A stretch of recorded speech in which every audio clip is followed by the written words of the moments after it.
All right, before we wind up this telecast, let's quickly hop back across to Modern School, where my colleagues Aishwarya and Devika have been holding fort. Guys, what's happening there? I believe they're winding up, but I can see you can show us the building behind you, Aishwarya, where the school is now lit up. Well, the centenary ceremony is just over at the Modern School here at Barakamba Road. This is the building which is lit up at this beautiful location, 100 years of Modern School. But the message from Mrs. Ketki Singh or Mr. Ashok Pratap Singh is very clear that the philosophy and the heritage that has been protected by the Modern School for the last 100 years, the students need to protect them for the next 100 years as well. And there are several new projects that the Modern School is coming up with, and these schools and teachers and the entire fraternity will take them ahead. This is the clear message from all the top dignitaries who have attended the limited edition over here. Have been joined by Pankaj Vora. Go ahead. Pankaj Vora is there, of course, from the Sunday Guardian, the editor. Go ahead, Aishwarya.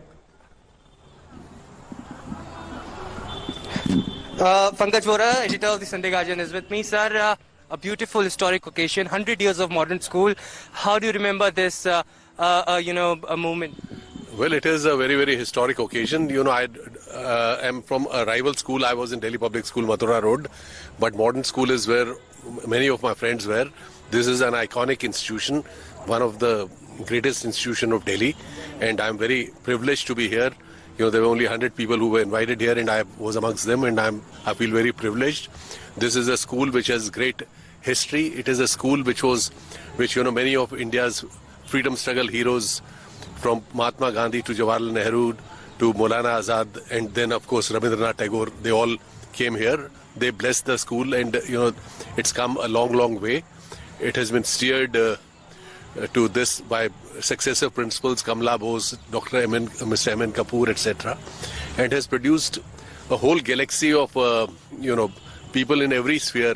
In journalism, some of the best known names in journalism are from this school: Khushwant Singh, Arun Shori, Barkha Dutt, Rahul Shiv Shankar, Rishabh Gulati, Shubhroto Bhattacharya, Vikram Chandra. They are all, alumni of this great institution. They have been cricketers, as a matter of fact, 2 World Cups which India has won. In both the World Cups, there were students from the school, Kirti Azad in 1983 and Gautam Gambhir in 2011. It has, Supreme Court judges, Justice Madan Lakur, Sanjay Krishna Kaul, High Court judges, Mr. Mudgil, and, there have been bureaucrats of Amitabh Kant is here, Rajiv Kumar, who's the head of the Niti Ayog. They're all modernites, and this is an occasion for all of them to celebrate. It's, been sweat and toil of a large number of people, and Mr. Ashok Pratap Singh, who has basically looked after the management for a number of years and is in charge of the centenary celebrations is there. So, that is all. In fact, Mr. Ashok Pratap Singh is right here with us. So the historic occasion just finished.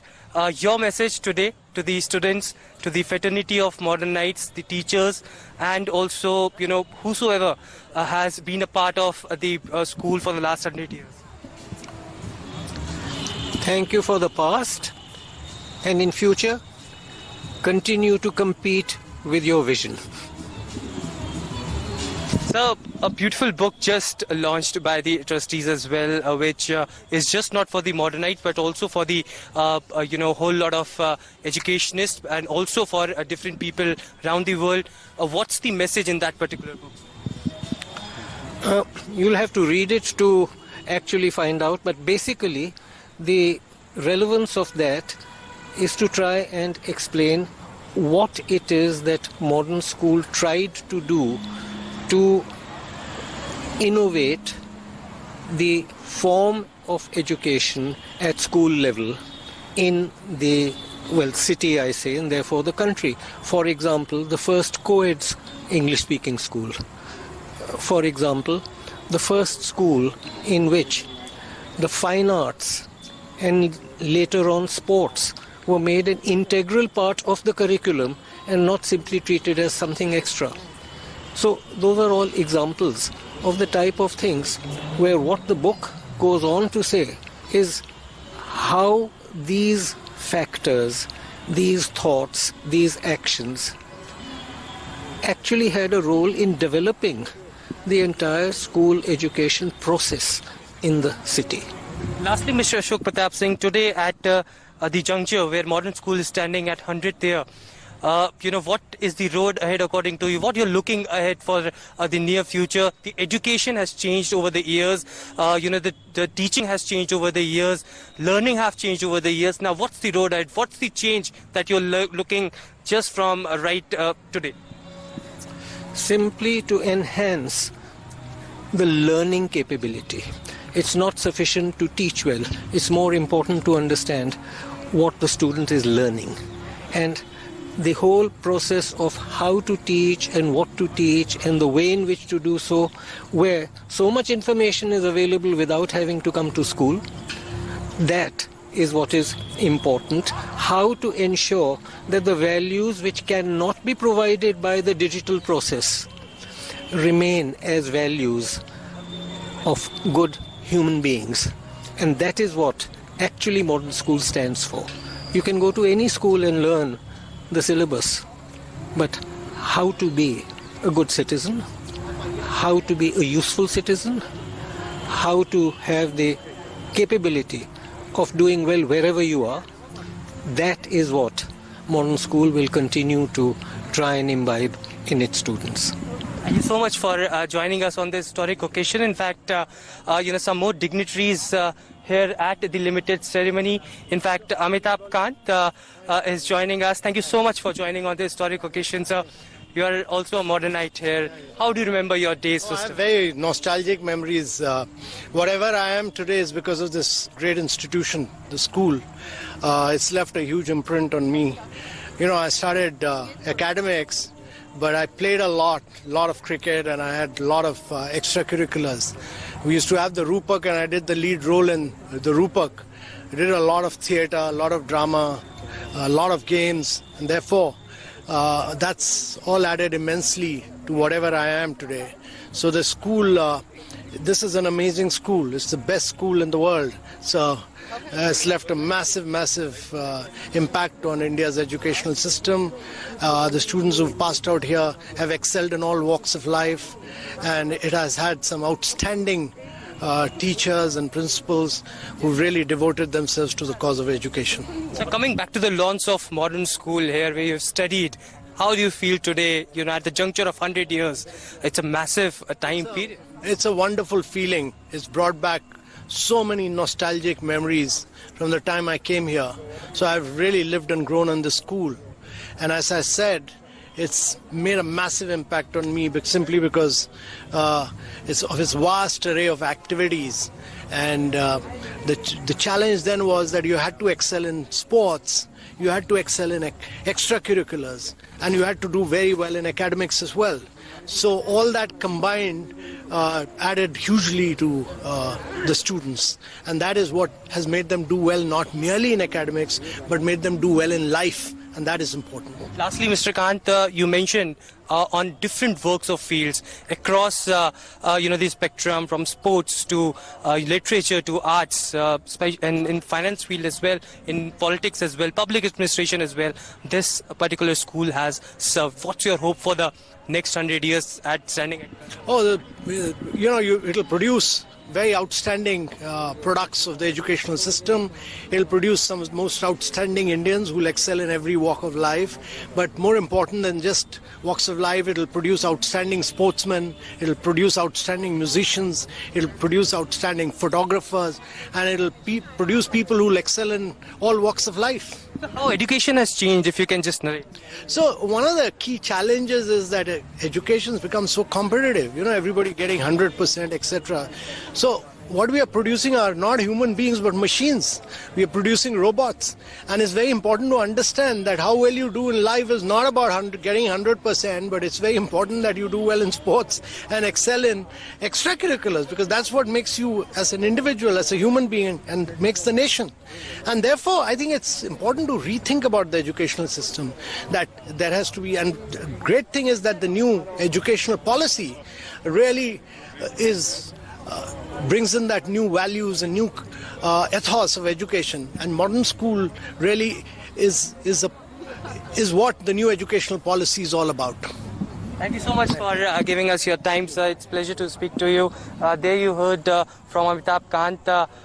Ma'am, today at this juncture, ma'am, whatever you're comfortable with, but it's comfort time. Yes, ma'am. Ma'am, at this juncture of 100 years at modern school, how do you remember those days and how things have changed over the years, and what are you expecting next from modern school? First of all, I think I'm extremely grateful to be alive and be present at the centenary celebrations, particularly today. And what a historic date, 2010-2020. So that's the first thing. Second thing, I think it's been a labor of love. It's been, like General Viren Singh used to say, an article of faith when he handed over the school to us and appointed us. And he said, this is what you need to actually take care of, is my institution. And don't let it down at any stage. And I promised him that. And I think the 14 years journey that I've had in the school from 2000 to 2014 as the head of the school, I have enjoyed it a lot.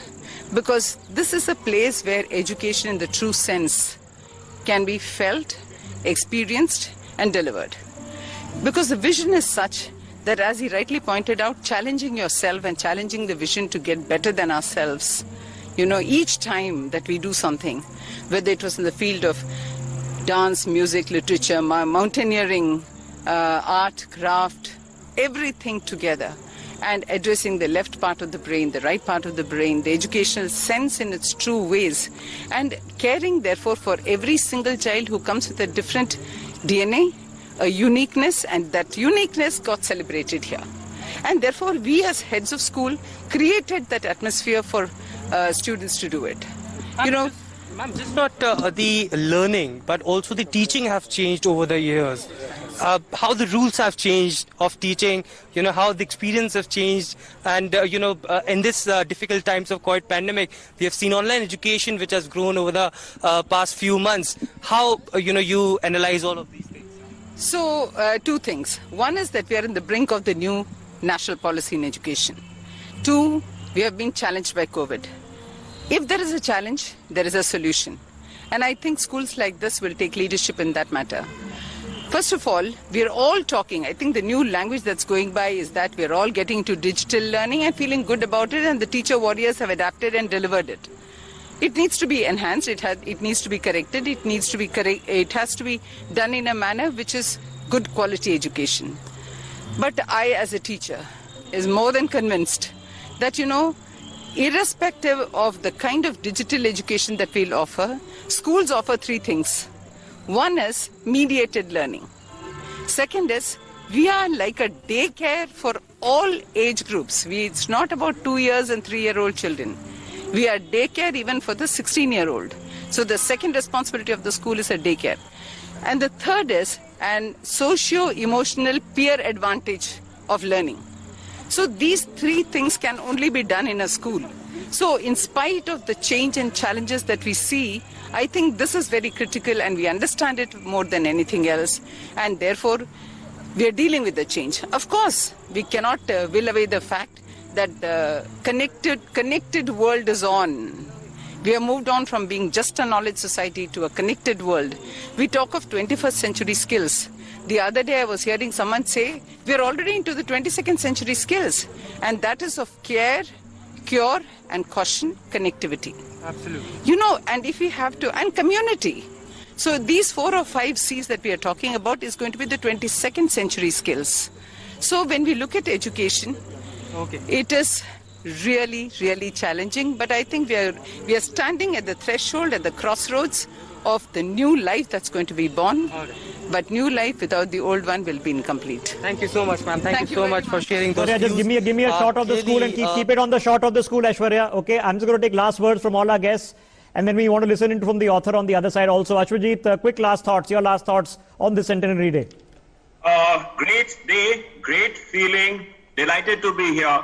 And I think you have been asking us what's keeping us all together. It's the Modern School Old Students Association plus our commitment to the school. I said that earlier, you can take a modernite out of modern school, but you can't take out modern school out of a modernite. And my message to all modernites, the 17,000 modernites across the world, as well as the students who are passing out of school, is that over the 100 years now, modern schools created a brand, a reputation, and image for itself.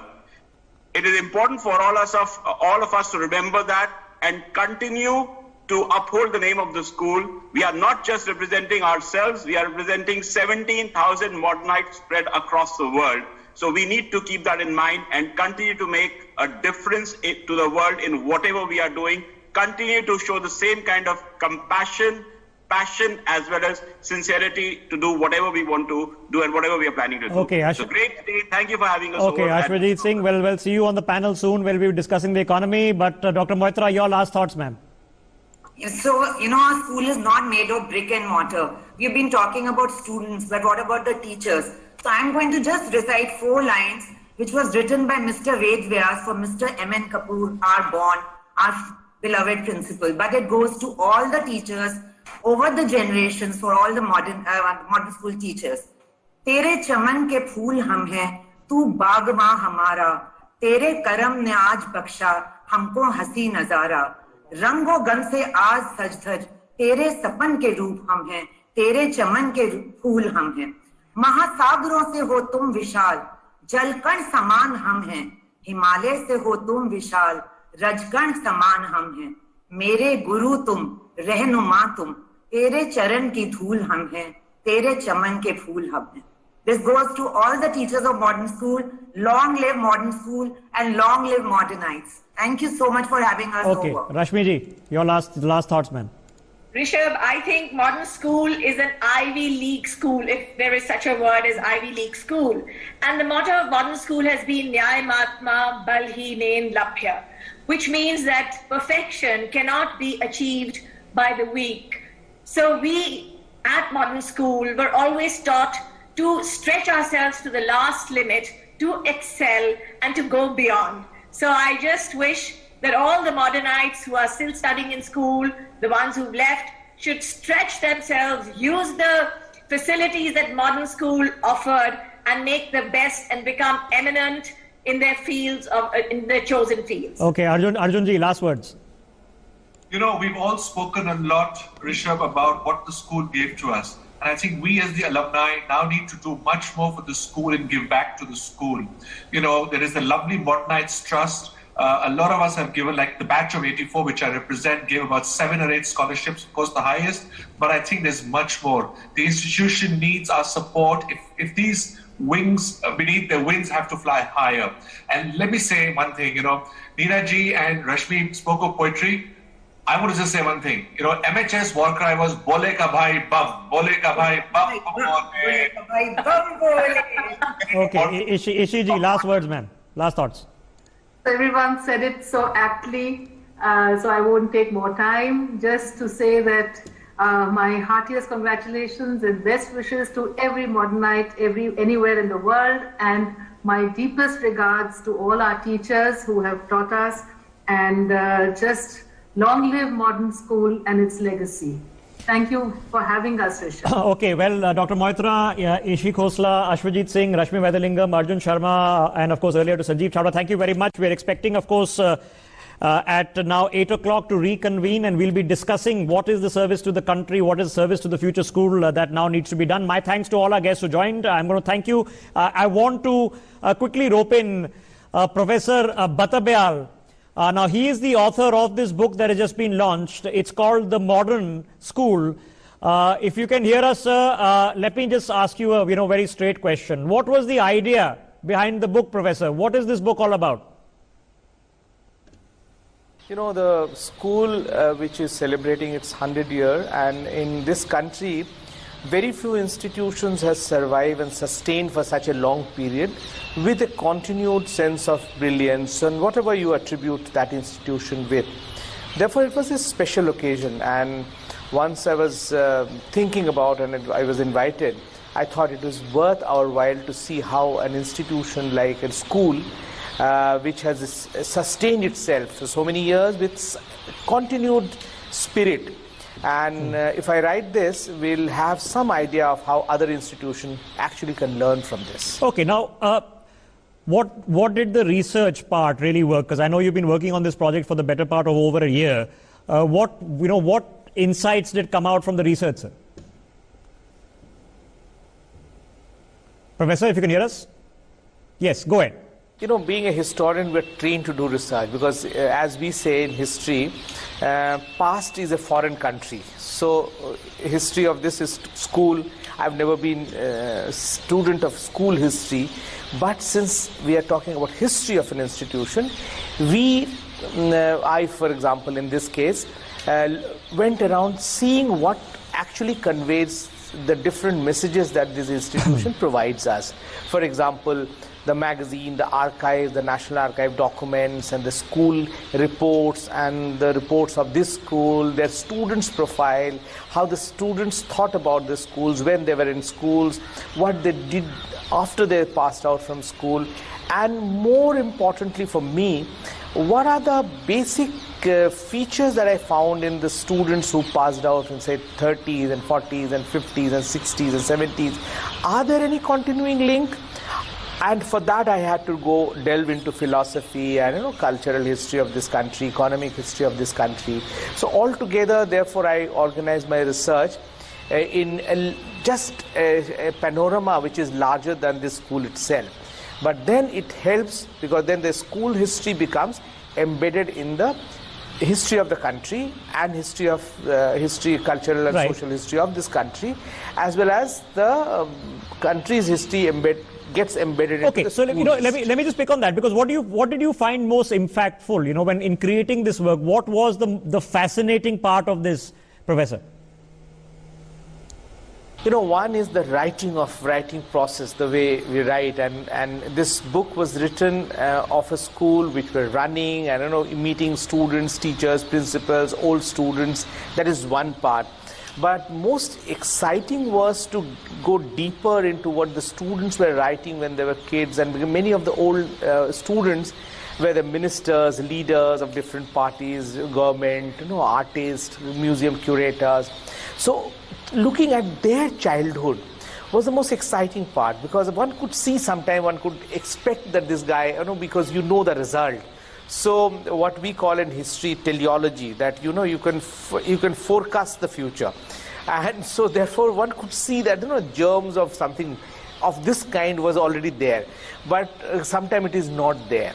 But to see that from this school earlier, when it was a smaller basket of students, more or less what they exhibited as students, they achieved in their later life. And that was, to me, a very, very fascinating. Okay, all right, Professor, before I let you go, now, we were mentioning during the earlier conversation that this book is not just for alumni, but this is for a larger audience. Now, in that context, what learning does it have to offer for a larger audience?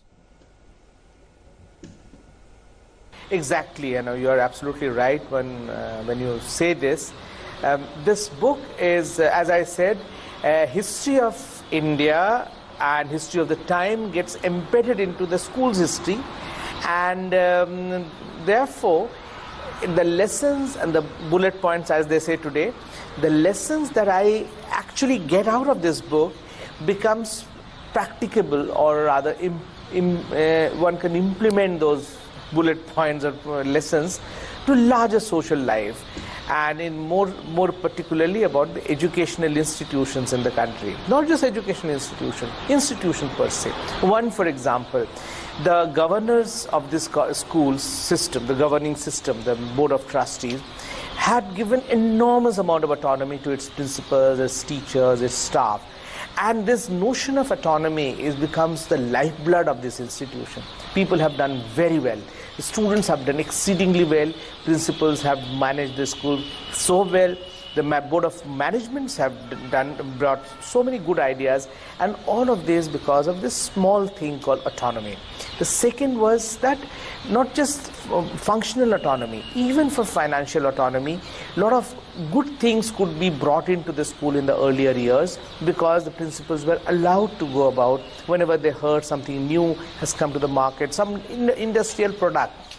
So they brought the machine to the school. So this is one. The second was the kind of attachment to the school by the trustees, the teachers and alumni. It is not a kind of give and take relationship. It is much more than that. The school for them is a nursery of a different kind. A school for them is a basket of virtues which they learn and they want to give back. In that sense, when we say alma mater, in very true sense, this is one of the rare institutions which can be called an alma mater, where you have a lifelong bond. When you come back, when you give back, all these relationships are bound for all times to come. Okay. The third, which is important, is that the school has, from the beginning, as extremely nationalist school, in the sense that nationalism for them, for the school, was a universal horizon. It's not a limiting horizon. So people have excelled in art, people have excelled in sports, people have excelled in academics, people have excelled in science, people have excelled in social service. People are starting schools in the tribal area. Somebody is settled down with the villagers in Uttarakhand. For in all these components, they saw that they were serving the nation. And that, I think, is a learning experience, that you can serve nation by serving in excellent manner to wherever you want to serve, whichever component of people you want to serve, with compassion, with genuine love for the land.